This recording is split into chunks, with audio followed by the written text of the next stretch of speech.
पिसा रहा था तो किसने गरवाहा में उसको गोली मारकर कत्ल कर दिया गया और झाड़ियों में उसकी लाश को फेंक दिया गया। बताइए हेमंत सोरेन साहब, बताओ कांग्रेस के लोगों, तुम सत्ता में हो, मैं सत्ता में नहीं हूं, किसने मारा 16 साल के शहबाज खान को?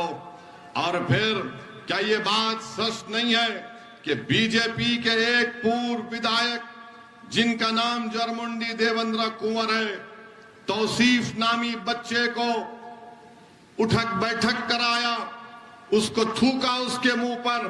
क्या किया तुमने बताओ? आज तुम हमको गाली देते हो कि सदुद्दीन अवैसी आएगा और भड़काऊ भाषण देगा। मेरी इज्जतदार मां और बहनों, अशफाक खान के बारे में हमने बता दिया आपको।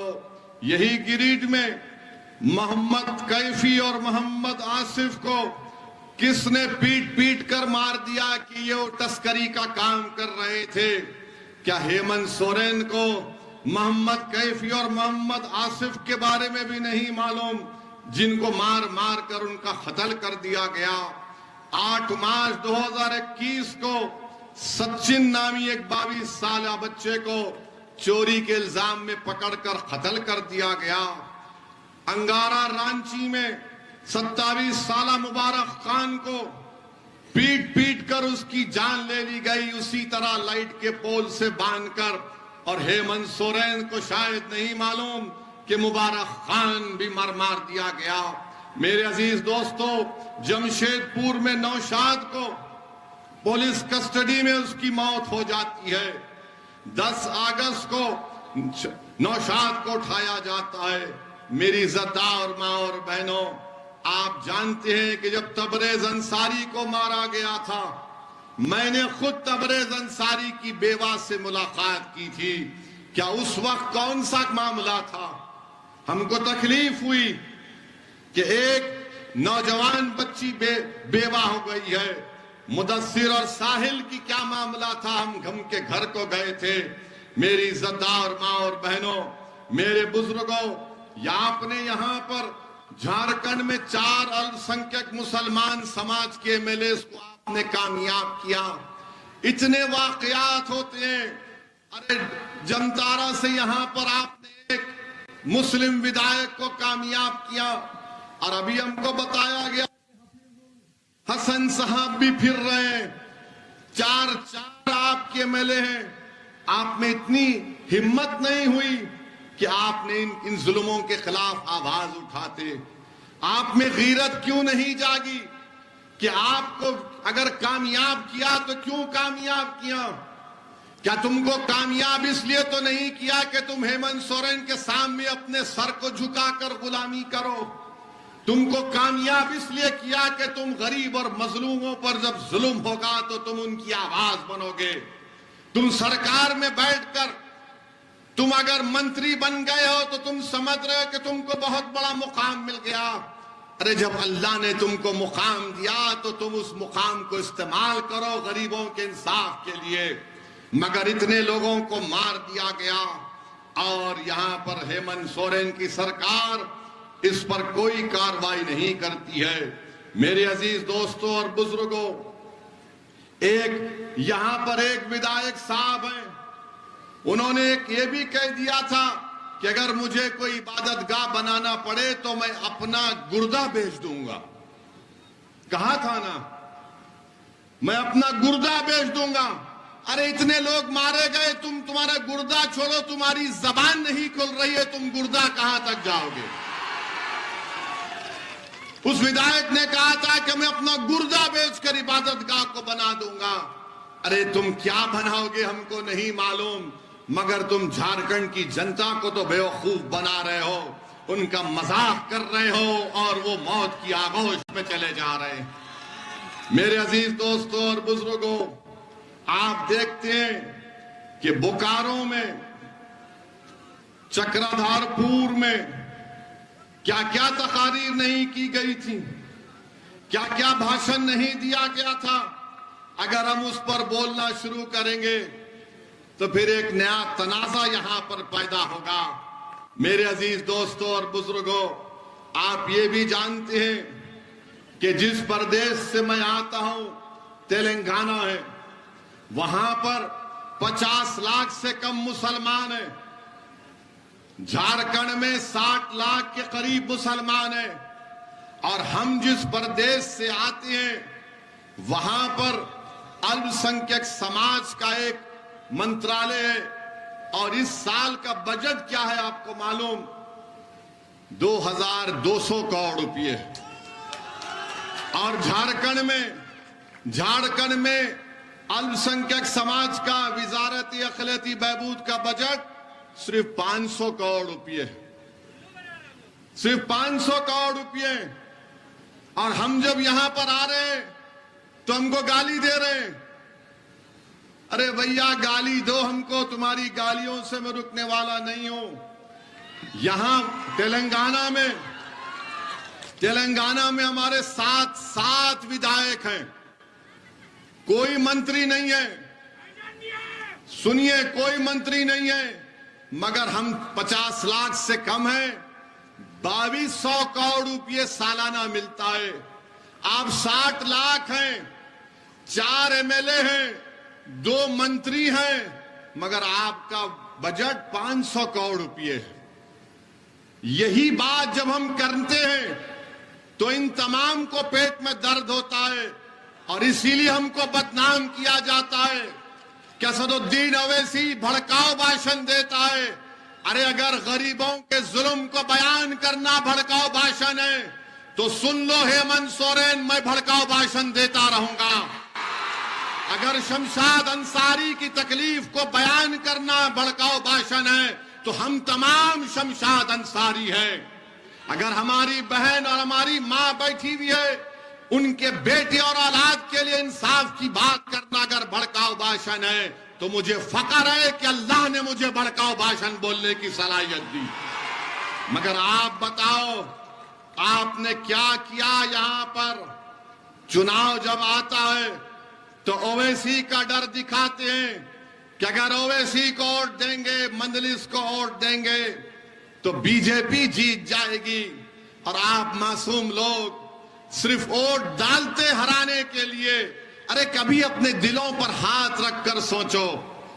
कभी जब तुम अपने घर में जाकर बैठते हो तो अपने दिल से पूछो कि मैं क्या सिर्फ इनको वोट डालने के लिए पैदा हुआ हूं? क्या तुम सिर्फ वोट डालने के लिए पैदा हुए? तुम वोट नहीं ले सकते? आप 50 साल से वोट दे रहे हैं। आपके दादा ने वोट दिया, आपके दादा ने अपनी जवानी को बर्बाद कर दिया, अपने बुढ़ापे को बर्बाद कर दिया। आपके बाप ने अपने बचपन को खोया, सिसक कर तुम्हारा बाप मर गया, तुमने उनको वोट दिया। अब तुम हो और तुमसे भी यही कहा जा रहा है कि जिस तरह तुम्हारे बाप और दादा ने वोट दिया तुम उसी तरह चलो। नहीं मेरे नौजवान साथियों, तुम्हारे बाप दादा के पास विकल्प नहीं था। वो हालत मजबूरी में इन लोगों का साथ देते थे। आज तुम्हारे दरमियान में एक दीवानों की पार्टी खड़ी हुई है जो किसी के बाप को सुनने वाली नहीं है। तो मेरी आपसे गुजारिश है कि आप अपना वोट 5 सितंबर के दिन मजलिस इत्तेहादुल मुस्लिमीन को दीजिए। मेरे अजीज दोस्तों और बुजुर्गों, केंद्र की सरकार बीजेपी की है। आपको जानकर तकलीफ होगी कि 2020 और 21 से झारखंड की सरकार को अल्पसंख्यक समाज के विकास के लिए एक स्कीम है एमएसडीपी, पीएमजेवी के, जो केंद्र की सेंट्रल गवर्नमेंट से आती है। झारखंड की सरकार को 155 करोड़ रुपए दिए गए। कितने? 155 करोड़ रुपए दिए गए। ये हेमंत सोरेन ने उसमें से सिर्फ 5 करोड़ रुपए खर्चा किए।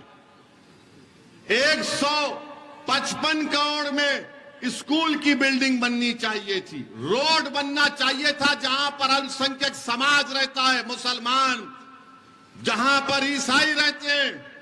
मगर इन्होंने उसमें से 5 करोड़ रुपए खर्चा किए। बोरवेल डालना चाहिए था, कॉलेज की बिल्डिंग बनना चाहिए था। अब बताओ इसमें ओवैसी कहां से आ गया? 155 करोड़ में सिर्फ 5 करोड़ रुपए खर्चा करते हैं और यहां पर आकर ये हेमंत सोरेन के मंत्री कहती हैं कि मौलाना मुबीन रजवी भेड़िया है। मेरे अजीज दोस्तों और बुजुर्गों, जिसने मौलाना मुबीन रजवी को सुदीप कुमार सोनी ने भेड़िया कहा, सुदीप कुमार सोनी साहब, हमारे चेहरे पर दाढ़ी है, हमारा नाम मुबीन रिजवी है, हमारे सर पर टोपी है, हमारा दीन इस्लाम है, तो हम भेड़िए हो गए? तो फिर तुम्हारी पार्टी में जितने मुसलमान हैं वो क्या है बताओ? अगर जिसका नाम मुबीन रजवी भेड़िया है, तो सुदीप कुमार जो तुम्हारी पार्टी में जो लोग तुम्हारी चमचागिरी करते हैं वो क्या है बताओ? और याद रखो, भेड़िया शेर को भी खा लेता है, समझे ना? अगर तुम भेड़िया बोल रहे बोलो, जितना बोलते बोलो, मगर तुम्हारे जहन में जो जहर भरा हुआ है वो तुम्हारी जबान पर आ ही गया कि तुम हर मुबीन को भेड़िया कहते हो, तुम हर मुबीन को भेड़िया कहते हो। अगर तुम इंसान हो तो चलो शमशाद अंसारी के घर को जाकर दिखाओ, तुम में हिम्मत है तो चलो आओ, मगर तुम नहीं जाओगे। जिसके चेहरे पर दाढ़ी है, सर पर टोपी है, वो भेड़िया हो जाता है। ठीक है, सुदीप कुमार, जब तुम्हारा चुनाव आएगा तो भेड़िए तुमको बताएंगे कैसा शिकार होता है। मेरे अजीज दोस्तों और बुजुर्गों, फिर यहां पर आप देखते हैं कि यहां पर आपने देख लिया कि गिरिडीह में 41 लाख की आबादी है। भेड़िया हमको कह दिए, हमको बी टीम कह दिए। 41 लाख की आबादी में सिर्फ 25 स्कूल हैं और उसमें एक ही 25 स्कूल हैं जिसमें से 1 या 3-4 है 12वीं जमात तक। अब ये बच्चे कहां पर जाएंगे पढ़ने के लिए? बताइए हेमंत सोरेन साहब, ये बच्चे कहां पर जाएंगे? तेलंगाना में, जिस प्रदेश से मैं आता हूं, जहां पर हमारा कोई मंत्री नहीं है, हमारा कोई मंत्री नहीं, हमने क्या काम किया? हमने वहां पर 1 लाख मुस्लिम बच्चे और बच्चियों को 204 गवर्नमेंट के रेजिडेंशियल स्कूल को खुलवाया और 6ठी जमात से 12वीं जमात तक हमारी बेटियां और हमारे बेटे फ्री में पढ़ते हैं। हम मंत्री नहीं बने, ना कभी बनेंगे।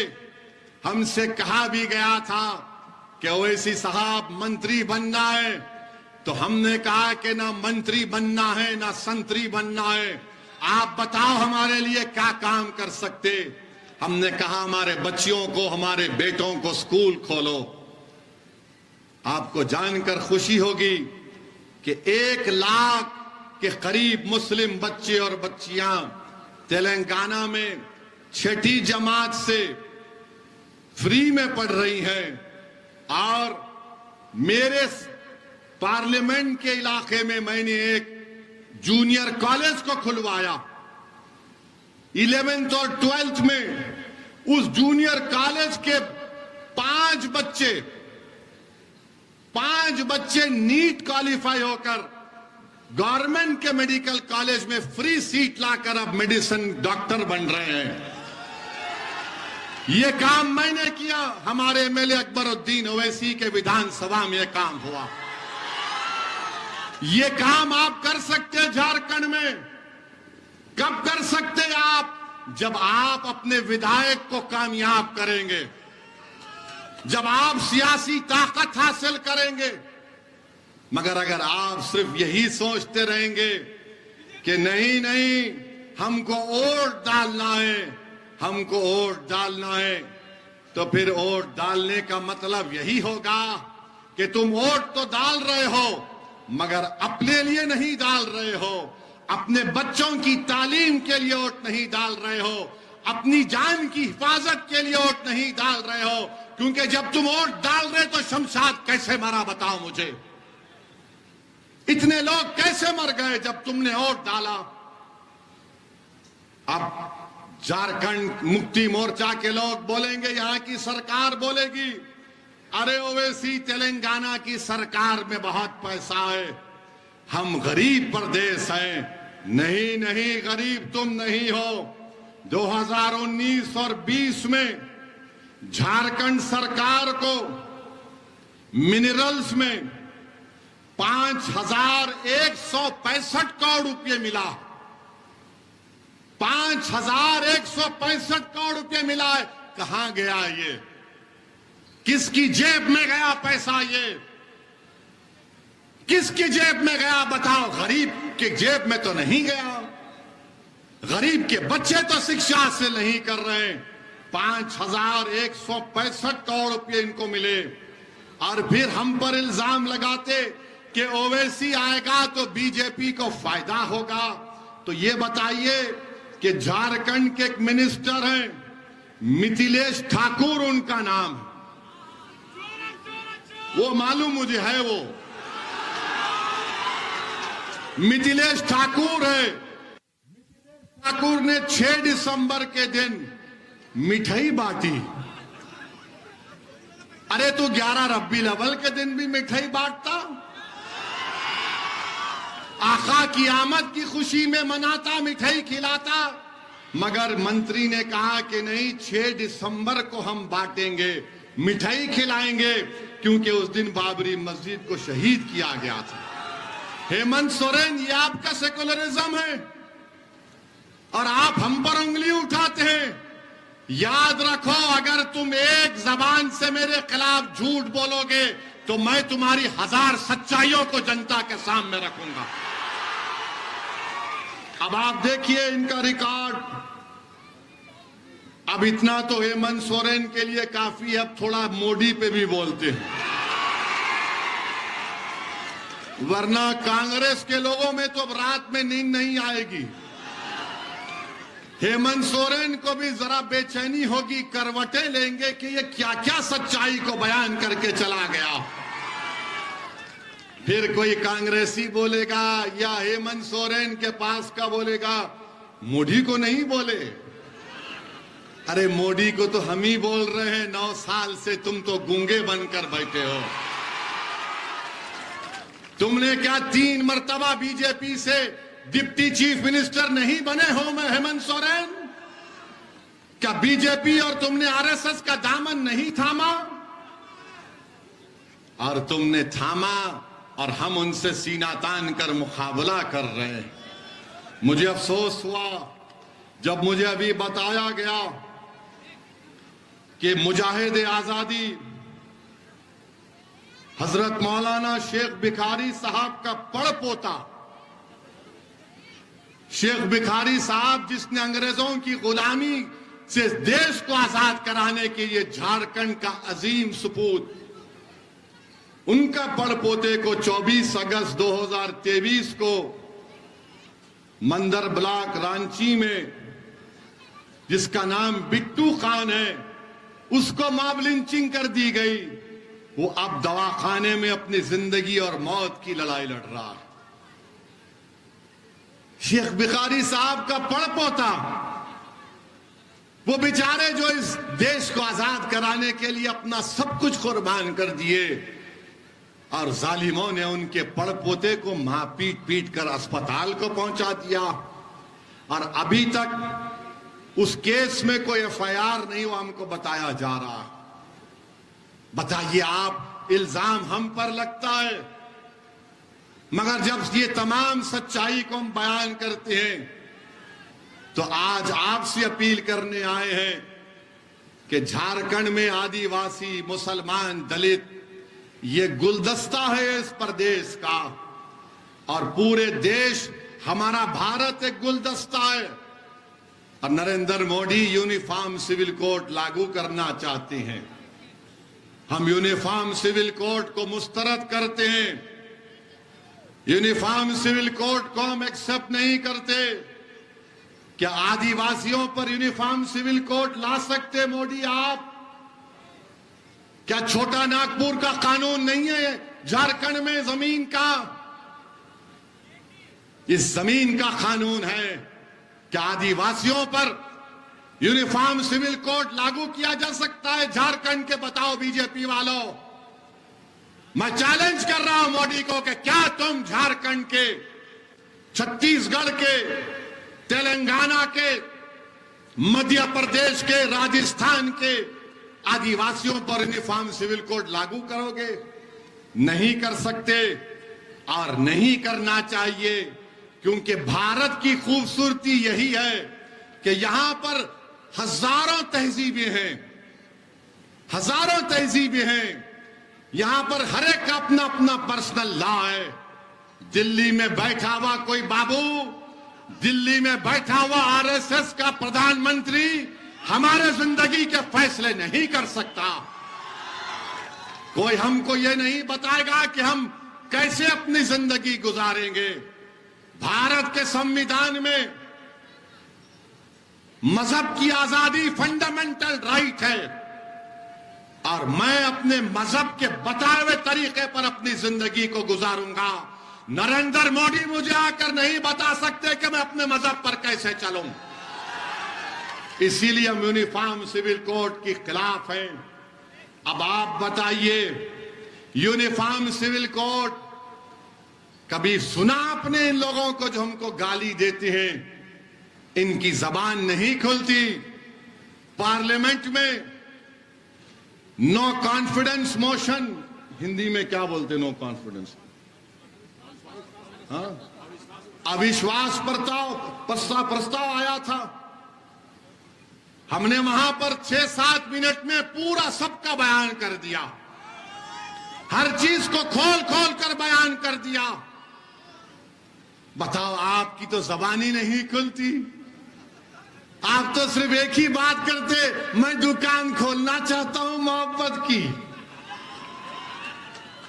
दूसरा बोलता है मैं चौकीदार हूं।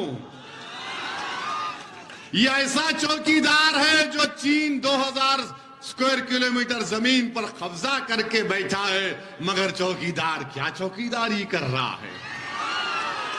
डेप्सांग डेमचाक में चौकीदार के नाक के नीचे चीन अपनी हमारी जमीन पर फौज को उतार दिया। ये दुकानदार है, ये सिर्फ बोलता मैं मोहब्बत की बात करता हूं, तो शमशाद अंसारी से मोहब्बत की बात कौन करेगा? अशफाक खान से मोहब्बत की बात कौन करेगा?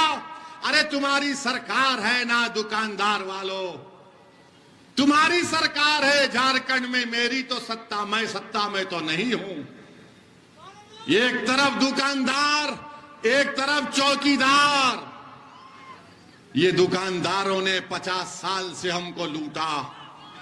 ये चौकीदार हमारी शनाख्त को खत्म करना चाहता है, हमारी तहजीब को खत्म करना चाहता है। इस देश में ना दुकानदार की दुकान की जरूरत है, ना चौकीदार की जरूरत है, बल्कि तीसरे विकल्प की जरूरत है जो इंशाअल्लाह पैदा होगा। आप देखना। मेरे अजीज दोस्तों और बुजुर्गों, देश के प्रधानमंत्री बड़ी बड़ी बातें करते हैं, सबका साथ, सबका विश्वास, सबका विकास, क्या क्या बकते रहते हैं। मगर आज हमने देखा कि एक मासूम 7 साल का बच्चा जब स्कूल को जाता है उत्तर प्रदेश में, जहां पर बीजेपी की सरकार है, जहां पर योगी आदित्यनाथ मुख्यमंत्री हैं, वो टीचर अपने क्लास में उन बच्चों से कहती है ये मोहम्मदन का बच्चा है, इसने बराबर नहीं पढ़ा, इसको मारो। आप बताइए कि एक बच्चा आकर उसको बच्चे को मारता है, उस 7 साल के बच्चे को, तो टीचर कहती है मोदी जी जिस तरह हेमंत सोरेन को भूलने की आदत है, उससे ज्यादा मोदी जी को भूलने की आदत है। तो टीचर कहती है, मोदी जी तुमने इसको अच्छा नहीं मारा, दम से मारो, ये मोहम्मदन है। बताइए आप। और वो बच्चे को मार पीटा जाता है, उसका वीडियो पूरे देश में, पूरी दुनिया में चला गया। उस बच्चे के बाप से मैंने बात की, हमारे वहां के मजलिस के सदर को भिजाया। जिस तरह हमारा सदर झारखंड का कभी कुछ हो जाता है तो शाकिर दौड़ते हुए चीखे मारता है। अरे जिंदा अभी ठहरो, सुनो, तुम शाकिर साहब लेके आए क्या? तुमको सुनो हमारी बात। वहां पर हमारे सदर को भिजाया। उस 7 साल के बच्चे के वालिद से, पिता से हमने बात की। उसके बाप ने कहा, हमने पूछा पुलिस में कॉम्प्रोमाइज क्यों किया तुमने? तो उन्होंने कहा कि क्या करना ओवैसी भाई, हमको यह बताया गया कि गांव का माहौल खराब हो रहा है, हिंदू मुस्लिम नहीं होना चाहिए, इसीलिए हमने कोई कंप्लेन नहीं की, हमने अपने बच्चे को स्कूल से निकाल दिया। यही कमजोरी हमारी। अगर कोई बाप अपने बेटे के लिए नहीं लड़ेगा तो क्या दुनिया लड़ेगी? कौन लड़ेगा? अरे एक बाप ही तो लड़ेगा ना अपने बेटे की इज्जत के लिए। मगर उस बाप को भी मालूम कि बीजेपी की सरकार है, मोदी प्रधानमंत्री है, योगी मुख्यमंत्री है, मुझे इंसाफ नहीं मिलेगा।